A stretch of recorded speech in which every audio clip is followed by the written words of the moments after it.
एक जंगल में आलसी कौवा का एक परिवार रहता था। वो कौवा और कौवी मेहनत करना नहीं जानते थे, इसलिए टूटे फूटे घर में रहते थे। सुबह सुबह रानो चिड़िया उनके पास आती है। वह देखती है कि वो दोनों पति पत्नी सो रहे थे। वो उन्हें आवाज लगाकर जगाती है। कालू, अरे ओ कालू। गोरी, अरे यह क्या, तुम दोनों तो अभी तक सो रहे हो। गोरी बहन उठे, सूरज सर पर चढ़ आया है और आप अभी तक सो रहे हैं। आप दोनों को दाना लेने नहीं जाना क्या? चलिए, बहुत देर हो रही है वरना दाना खत्म हो जाएगा। तभी गौरी कौवी नींद में बोलती है, रानो चिड़िया, अभी सुबह के 7 ही तो बजे हैं। तुम रोज सुबह सुबह आकर हमारी अच्छी भली नींद खराब कर देती हो। गौरी बहन, मुझे क्या परेशानी आपकी नींद से? वो तो आपने ही मुझसे कहा था जब मैं भोजन लेने जाऊं तो आपको पता दिया करो, इसीलिए मैं रोजाना आपके घोंसले में आती हूँ आपको जगाने।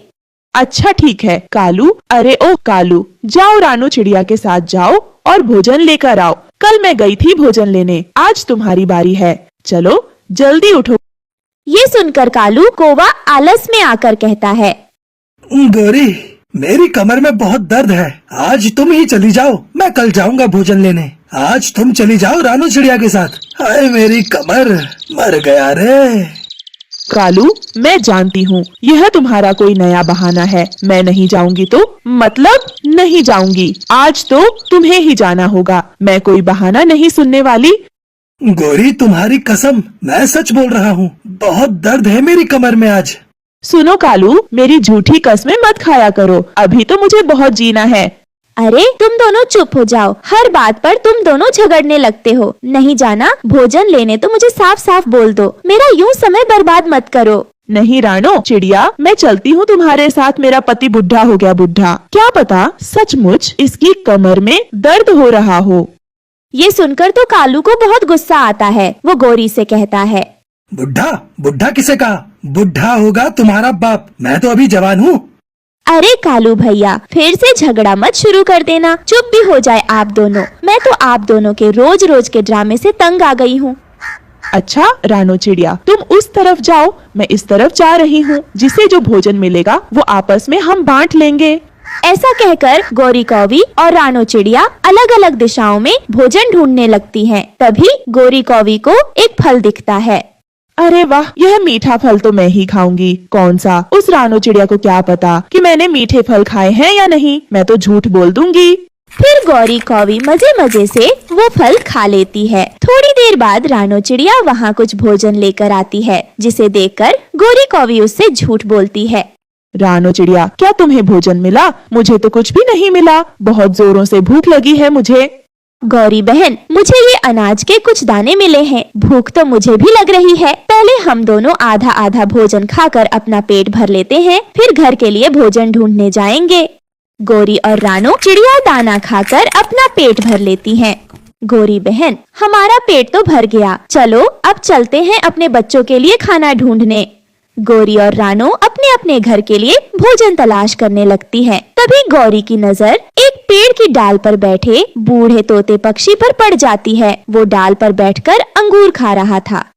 रानो चिड़िया, वो देखो तो, वो तोते काका पके पके अंगूर खा रहे हैं। चलो चलकर उनसे पूछते हैं उन्हें ये अंगूर कहाँ से मिले।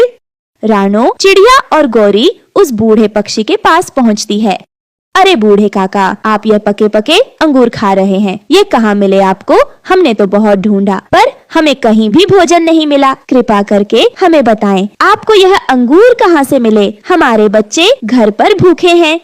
ये सुनकर वो बूढ़ा पक्षी उन दोनों से कहता है, यहाँ से कुछ ही दूरी पर एक नदी है, वहीं पर एक सूखा पेड़ है। उस सूखे पेड़ पर अंगूर की बेल लिपटी है, उन्हीं बेलों पर पके पके अंगूर लगे हैं। सुनो चिड़िया, अंगूर की बेल साधारण बेल नहीं है, वो एक जादुई अंगूर की बेल है। अगर लालच करोगे तो कुछ नहीं मिलेगा तुम्हें, ये बात तुम याद रखना।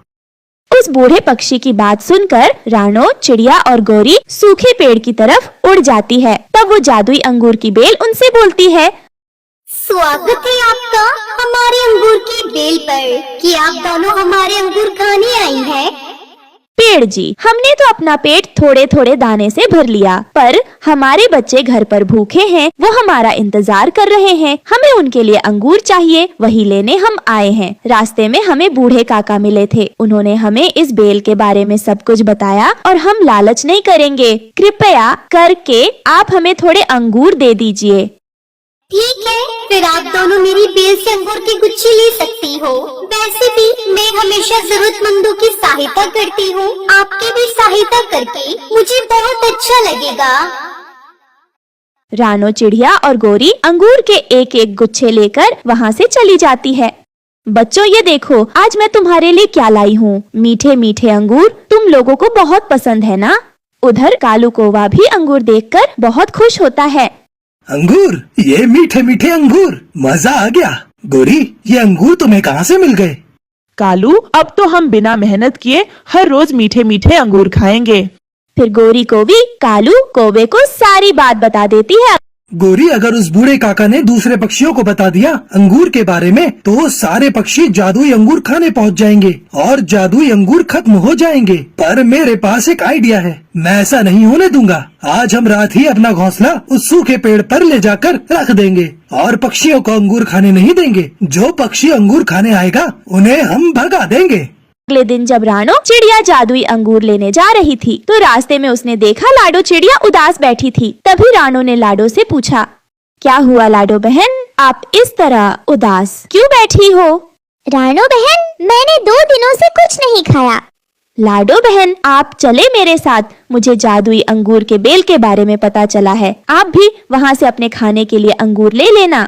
ये कहकर रानो चिड़िया लाडो चिड़िया के साथ उड़ती हुई जादुई अंगूर के बेल के पास पहुँचती है। वो देखती है कि कालू और गोरी मजे मजे से पके पके अंगूर खा रहे थे। अरे गोरी बहन, आपने तो अपना घोंसला ही यही लगा लिया। गोरी, आ गई चिड़िया और अपने साथ लाडो चिड़िया को भी लेकर आई है। इसे जल्दी भगाओ यहाँ से, मैं ये जादुई अंगूर किसी को खाने नहीं दूंगा। भाग जाओ यहाँ से चिड़िया, नहीं तो मार मार कर एक एक की हड्डी पसली तोड़ दूंगा। ये आप क्या बोल रहे हो कालू भैया? ये जादुई अंगूर तो सभी पक्षियों का साझा है। इस जादुई अंगूर की बेल पर हम सब पक्षियों का हक है। आप हमें ये अंगूर खाने से नहीं रोक सकते। ए चिड़िया, ये जादुई अंगूर की बेल अब से हमारी है, इस पर हमारा कब्जा है। मैं और मेरी पत्नी गोरी इस अंगूर की बेल के मालिक हैं। ज्यादा चूचपड़ की तो जान से मार दूंगा। जान बचाकर भाग जाओ यहाँ से, वरना अंजाम अच्छा नहीं होगा। ये सुनकर रानो चिड़िया और लाडो चिड़िया डर जाती है और जैसे ही वो वहाँ से जाने को होते हैं, तभी वो जादुई अंगूर की बेल बोलने लगती है। सच्चे पक्षी ईमानदार पक्षी खाए मेरे मीठे अंगूर, बुरे पक्षी बेईमान पक्षी खाए मेरे पत्थर के अंगूर। ये सुनकर कालू कौवा को बहुत गुस्सा आता है। गोरी, सुना तुमने? ये जादुई अंगूर की बेल क्या बोल रही है? खुद तो सूख गई पर इसकी जुबान बंद नहीं हुई। खाऊंगा खाऊंगा, मैं तो अकेला ये सारे अंगूर खाऊंगा, क्योंकि अब इस जादुई अंगूर के बेल के मालिक हम हैं। इतना कहकर कालू कौवा जैसे ही अंगूर खाने लगता है, तभी वो अंगूर पत्थर के बन जाते हैं। हाय, मैं मर गया, मेरे दांत टूट गए।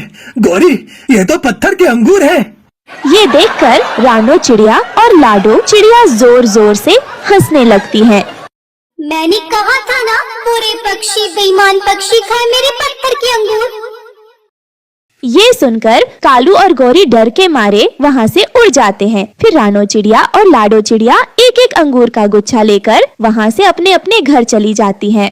प्यारे दोस्तों, इस कहानी से हमें यही सीख मिलती है कि हमें कभी लालच नहीं करना चाहिए। दोस्तों, आपको हमारी आज की कहानी कैसी लगी? हमारी कहानी को लाइक करें, कमेंट करके अपनी राय हमें दें। आपके कमेंट और लाइक हमारे हौसले को बढ़ाते हैं। अगर आप हमारे चैनल पर नए आए हैं तो हमारे चैनल को सब्सक्राइब करना ना भूले। आपका धन्यवाद।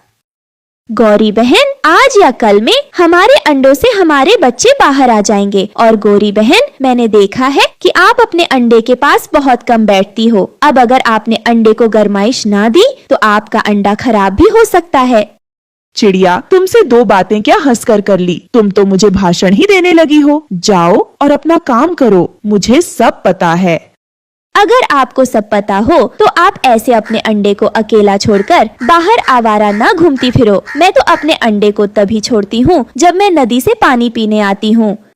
ये कहते हुए रानो चिड़िया वहाँ से चली जाती है और गोरी कोवी भी अपने घर चली जाती है। तुम इतनी देर से कहाँ थी? जब मैं भोजन लेकर आया था तो हमारा अंडा अकेला था। ऐसे हमारा अंडा खराब हो जाएगा। ये बात तुमसे रानो चिड़िया ने कही होगी।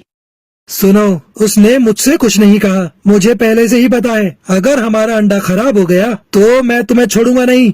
ऐसा भी तो हो सकता है कि तुम अंडे पर बैठ जाया करो। और भोजन तुम ले आया करो। खाते समय तो मेरे हिस्से का भी खा जाती हो और अंडे पर बैठने के लिए डर रही हो। जी, मुझे आज सुबह अपने अंडे के अंदर से बच्चे की आवाज सुनाई दी थी। मुझे तो ऐसा लग रहा है कि अब हमारे अंडे में से बच्चा बाहर आने ही वाला है। जब आप नदी से पानी पीने गई थी तो मुझे भी ऐसा ही लगा था, और मुझे तो ऐसा लगा था कि कोई मुझे पापा पापा कहकर बुला रहा है। बेटा है या बेटी, बहुत शरारती है ये, और बहुत तेज है मेरा बच्चा। रात होती है और वो दोनों सो जाते हैं। दूसरे दिन जब कालू कौवा की आंख खुलती है तो वो देखता है कि गोरी कौवी घोंसले में नहीं है और वो काफी ज्यादा चिंतित हो जाता है।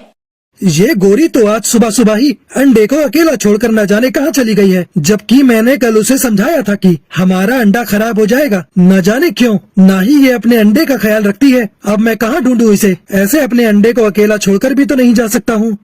फिर वो ऐसे दोपहर तक अंडे के पास बैठा रहता है और उसे पानी पीने भी जाना था।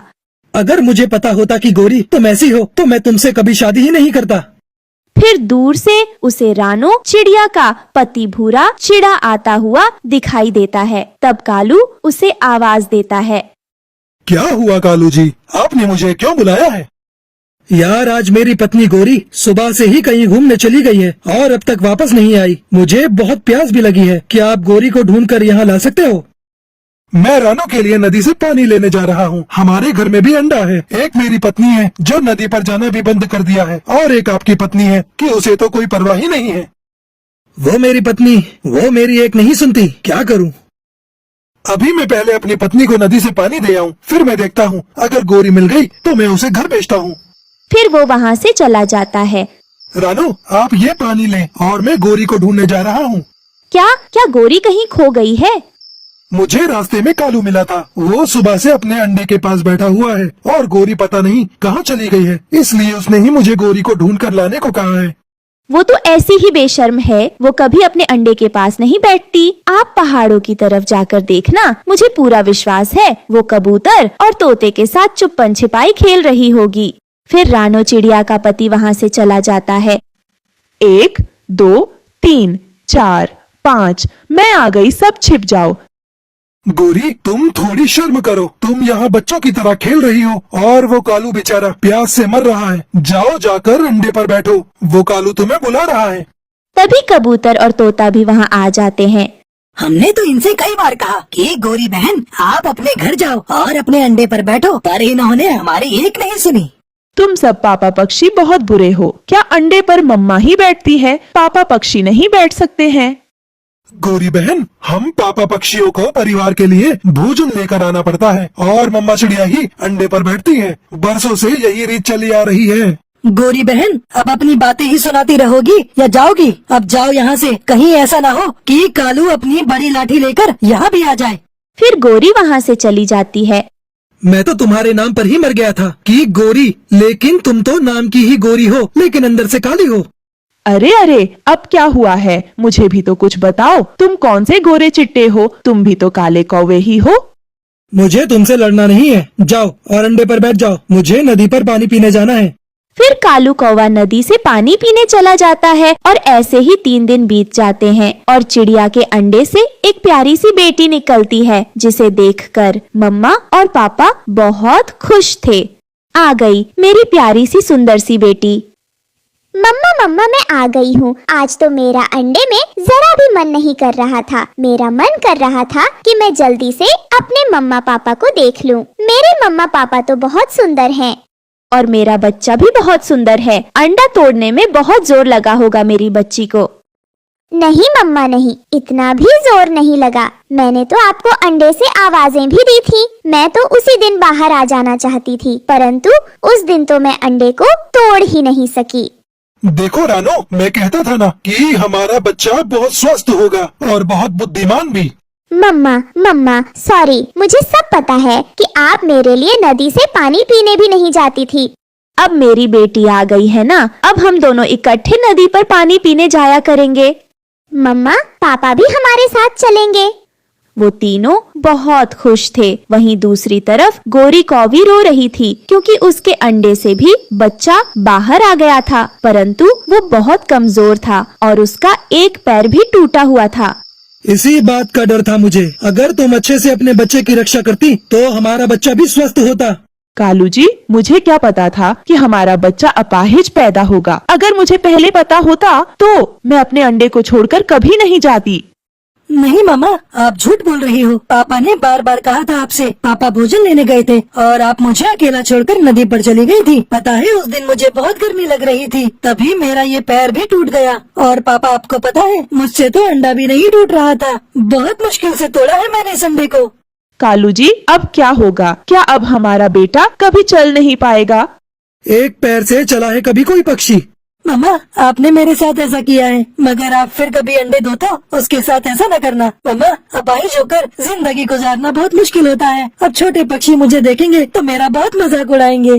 तभी रानो चिड़िया वहाँ मिठाई लेकर आ जाती है।